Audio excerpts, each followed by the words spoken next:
And things are hotting up between Iran and Israel, with the United States providing some breaking news right now. The U.S. Central Command says its forces have now destroyed 2 Iran-backed Houthi vessels in the Red Sea over the past 24 hours. 2 Houthi ships belonging to the Houthi rebels backed by Iran from Yemen have been destroyed by the U.S. Navy in the last 24 hours. This is a big escalation. The U.S. Central Command says the vessels presented a clear and imminent threat to U.S. and coalition forces. Remember, all of this taking place in the backdrop of Iran's expected attack on Israel. And now you have an escalation where U.S. forces have destroyed 2 Iran-backed Houthi warships in the Red Sea. Gaurav Sawant live with us. Gaurav, 2 ships destroyed in the Red Sea, coming in the wake of nearly constant attacks from Houthi rebels directed at Iran. What does this mean? What could this lead to? Shiv, the Red Sea is red hot even as we speak. The United States has destroyed 2 vessels that the US says pose clear and imminent danger to US vessels in the region. You recall that the United States is sending an additional a warship, a nuclear-powered land attack submarine. The USS Georgia is being sent there. Theodore Roosevelt, the aircraft carrier, is already in the region. Abraham Lincoln is being sent there. And these are carrier strike groups. So 1 warship with more than 100 fighter jets and helicopters and L-ent aircraft comes with another flotilla. So they have their destroyers, their frigates, their submarines, their tankers. So that's the kind of a war fighting machine that the US has in this region. 2 of them and perhaps additional forces also being mobilized. And here you had 2 Houthi rebel ships, according to the United States, that was coming eerily close to the US warships. And it's not coming very close to the main, the main warship, which is the aircraft carrier. No one is allowed to come close to the aircraft carrier, and all ships spread out. So anyone that comes into their range where it could pose a threat, Iran, as you very well know, has also said that it will be sending some warships in this region to ensure that its assets and its interests are not threatened. So this is where the situation becomes extremely, extremely grim in the Red Sea. And there are, while there are efforts for peace talks, everyone is prepared for conflict. Okay, everyone's prepared for conflict. There appears to be an incremental escalation. That direct attack from Iran hasn't happened just yet. Is it going to happen in the next few hours, next few days? Everything seems uncertain and on tenterhooks at this time. Gaurav, stay with me. We've got some more breaking news from the region.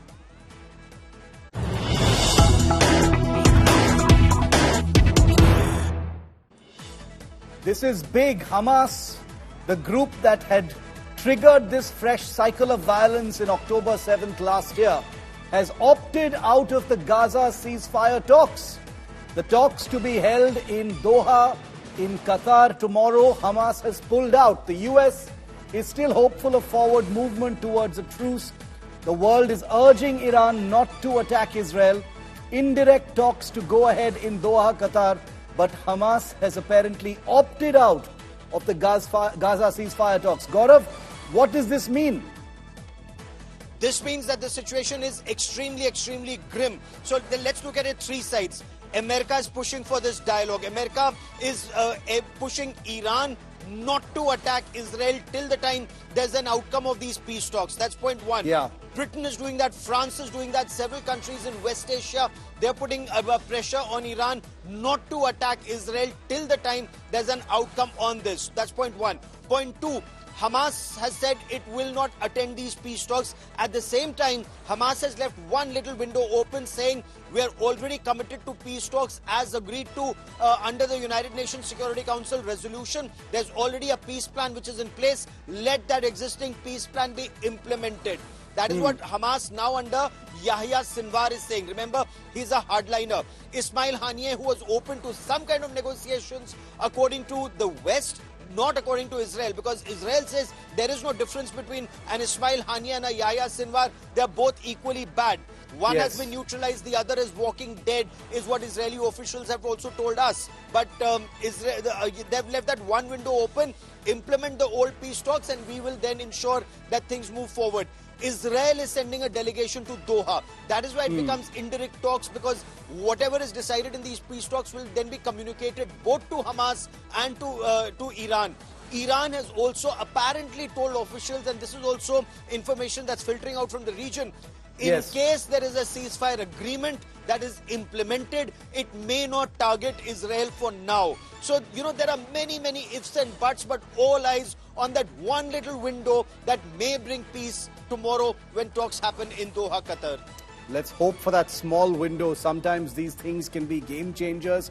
Hamas pulling out, like Gaurav said, makes things very, very precarious about what kind of efficacy these ceasefire talks will take place. But our eyes will be trained on Doha to see whether this small window of hope actually permits some kind of a de-escalation. Gaurav, keep tracking that story. Thanks very much for joining us with that input. Remember, the Iran-Israel conflict is going to be something that we take very, very seriously in our coverage here on India Today. We'll have boots on the ground covering the story very, very soon, and we'll keep you updated on that. Shifting focus back to countryside, Uttar Pradesh Chief Minister Yogi Adityanath has hit out at the BJP's political rivals, the Congress and the opposition bloc, for what he says are selective silence on attacks on Hindus and other minorities in Bangladesh. He's called them pseudo-liberals. He's blamed it on vote bank politics of the Congress and the opposition bloc. The Chief Minister of UP was speaking on the horrors of partition and insisted what happened during partition was being repeated in Bangladesh and Pakistan with the systematic targeting of minorities. उस समय 10 लाख हिंदू एक साथ काटे गए थे, हिंदू सिख सभी थे, एक साथ काटे गए थे. उसी प्रकार की त्रासदी का दृश्य आज भी हम सबके सामने है. Strong words from Uttar Pradesh Chief Minister Yogi Adityanath recounting horrors of partition. 10 lakh Hindus and Sikhs were massacred during partition that Yogi Adityanath blamed on vested political interest that sacrificed 1 million lives at the altar of political gains. एन के इन प्रकारेण सत्ता प्राप्त होनी चाहिए. इसके लिए चाहे देश को ही दांव पे क्यों न लगाना पड़े. और यही तो हुआ. यही 1947 में भी हुआ और 1947 के बाद भी लगातार यही हो रहा है. जब भी इन लोगों के हाथों में सत्ता आई, इन्होंने देश की कीमत पर राजनीति की. Yogi Adityanath compared the targeting of Hindus in Bangladesh today to a repeat of the horrors of partition, blaming the same mindset for the killing of Hindus, Buddhists and other minorities, and the targeting of their temples, homes and businesses. He insisted division of the country on religious lines was alien to the ethos and culture of the region, and Pakistan would either merge with India or fail to exist as an entity. वही तो पूर्वी पाकिस्तान कहा जाने वाला आज का बांग्लादेश में वही तो हो रहा है. उस समय 10 लाख हिंदू एक साथ काटे गए थे, हिंदू सिख सभी थे, एक साथ काटे गए थे. और आज भी वही आगजनी, वही तोड़फोड़, वही लूटपाट, बहन और बेटियों के साथ वही अत्याचार, उसी प्रकार की त्रासदी का दृश्य आज भी हम सबके सामने है. Speaking in Lucknow on the eve of the Independence Day, the Chief Minister blamed vested political interest and vote bank politics behind the silence of political parties and some intellectuals, even today, at the atrocities against minorities, both in Bangladesh and in Pakistan.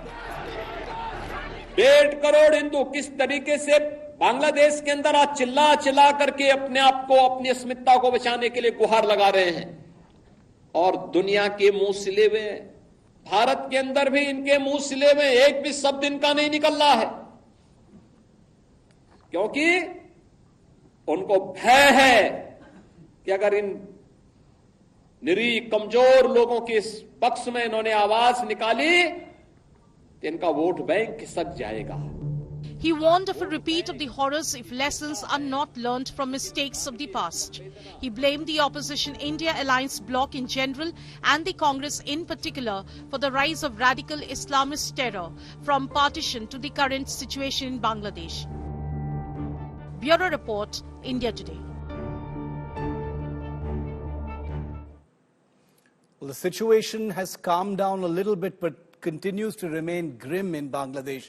And India Today, remember, is the only channel on ground giving you uncensored updates from our neighboring country. Not like the Western press, which is giving you a selective look at what is happening.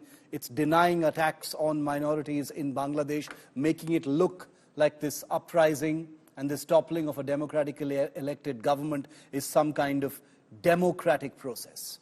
Watch these exclusive reports by the only reporter reporting everything that he's seeing in Dhaka and beyond. Ashutosh Mishra. There is no end to the protest on the streets in the capital Dhaka, demanding safety and justice for the Hindus after the atrocities triggered from 5th of August across the country.